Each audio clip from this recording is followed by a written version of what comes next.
Hi friends, అందరూ ఎలా ఉన్నారు? అందరూ బాగున్నారా? అందరూ బాగుండాలని కోరుకుంటున్నా.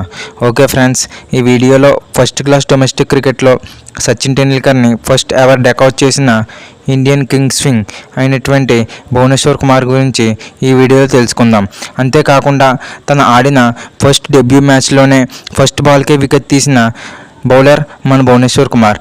అలాంటి వ్యక్తి గురించి ఈ వీడియోలో తెలుసుకుందాం.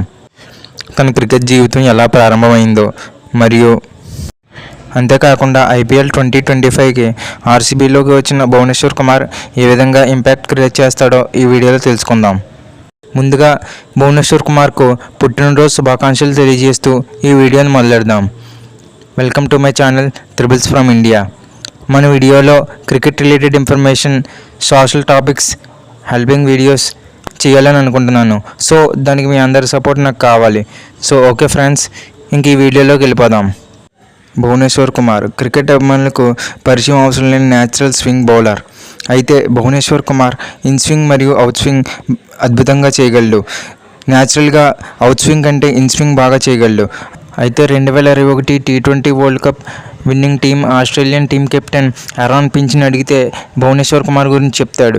ఎందుకంటే భువనేశ్వర్ కుమార్ ఆరోన్ ఫించ్ని అంతగా ఇబ్బంది పెట్టాడు. ఒక ఇంటర్వ్యూలో ఆరోన్ ఫించ్ తన టఫెస్ట్ బౌలర్ అంటూ భువనేశ్వర్ కుమార్ అని పేర్కొన్నారు.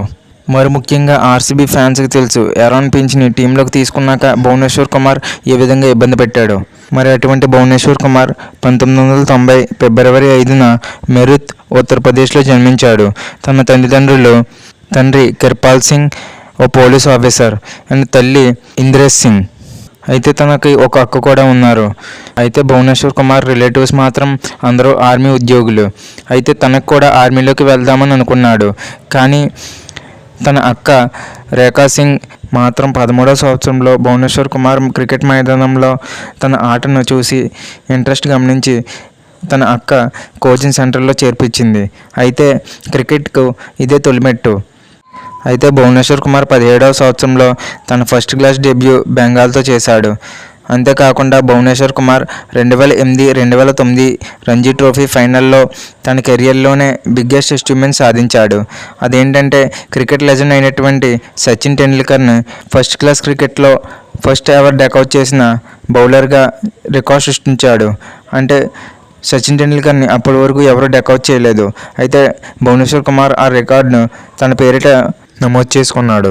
అయితే భువనేశ్వర్ కుమార్లో టాలెంట్ని గమనించిన ఆర్సీబీ సెలెక్టర్లు 2009, 2010 సంవత్సరంలో ఆర్సీబీ కొనుగోలు చేసింది. అయితే ఆ 2 సంవత్సరాలు బెంచ్కే పరిమితం అయ్యాడు. ఇంకా 2011లో పూణేతో ఐపీఎల్ కాంట్రాక్ట్ దక్కింది. అయితే ఇంకా 2012 రంజీ ట్రోఫీలో ఉత్తరప్రదేశ్ తరపున ఆడిన భువనేశ్వర్ కుమార్ బౌలింగ్తోనే కాకుండా బ్యాటింగ్తో టీం కీలక సమయంలో ఆపదలో ఉన్నప్పుడు 8 డౌన్ వచ్చి 128 రన్స్ చేశాడు. అయితే ఈ పెర్ఫార్మెన్స్తో ఇండియా సెలెక్టర్లు బౌలింగే కాదు బ్యాటింగ్ కూడా చేయగల సమర్థుడని గుర్తించి ఇండియన్ టీంకు సెలెక్ట్ చేశారు. అయితే భువనేశ్వర్ కుమార్ తన ఓడిఐ మరియు T20 డెబ్యూ పాకిస్తాన్తో చేశాడు. అంతేకాకుండా తను ఆడిన ఓడిఐ డెబ్యూ మ్యాచ్లోనే ఫస్ట్ బాల్కే వికెట్ తీసిన బౌలర్గా చరిత్ర సృష్టించాడు. అంతేకాకుండా భువనేశ్వర్ కుమార్ బౌలింగ్ దాటికి పాకిస్తానీ బ్యాట్స్మెన్ బాల్ లోపలికి వస్తుందో బయటకు వస్తుందో తెలియక చుక్కలు కనిపించాయి. భువనేశ్వర్ కుమార్ తన ఓడిఐ మరియు T20 డెబ్యూలో ఉత్తమ ప్రదర్శన కనబరిచాడు. అంతేకాకుండా 2013లో టెస్ట్ డెబ్యూ కూడా చేశాడు. అయితే 2013 ఛాంపియన్స్ ట్రోఫీలో టీంలో సభ్యుడిగా ఉన్నాడు. ఇంకా జూలై 2013 శ్రీలంకతో తన కెరియర్ బెస్ట్ అయినటువంటి 4/8 నమోదు చేశాడు. ఇంకా 2014 ఇంగ్లాండ్తో టూర్లో లార్డ్స్లో తన కెరియర్లోనే టెస్ట్ కెరియర్ బెస్ట్ అయినటువంటి 6 వికెట్స్ మరియు 82 రన్స్ నమోదు చేశాడు. ఇంకా 2014 ఐపీఎల్ సీజన్లో SRH 4.2 crores పెట్టి కొనుగోలు చేసింది. ఇంకా 2016-2017 సీజన్లో బౌలింగ్తో ఉత్తమ ప్రదర్శన కనబరిచాడు. ఇంకా 2016-17 సీజన్లో పర్పుల్ క్యాప్ విన్నర్గా నిలిచాడు. ఇంకా SRHకు ప్రైమ్ బౌలర్గా ఎదిగాడు. అంతేకాకుండా T20, ODI, టెస్ట్ ఇలా అన్ని ఫార్మాట్లలోని 5 వికెట్ ఆల్ తీసిన ఏకైక ఇండియన్ బౌలర్గా నిలిచాడు. అయితే 2025 ఐపీఎల్ సీజన్లో ఆర్సీబీ భువనేశ్వర్ కుమార్ని 10.75 crores పెట్టి కొనుక్కుంది. అయితే 2009, 2010 సీజన్లో ఆర్సీబీ ఈ ప్లేయర్ని కొనుక్కొని బెంచ్కే పరిమితం చేసింది. అయితే ఈసారి మాత్రం ఆర్సీబీకి భువనేశ్వర్ కుమార్ ప్రైమ్ బౌలర్గా నిలుస్తాడు. అయితే జరిగిన ప్రతి ఐపీఎల్ సీజన్లో ఆర్సీబీకి వీక్ బౌలింగ్ లైనప్ ఉండేది.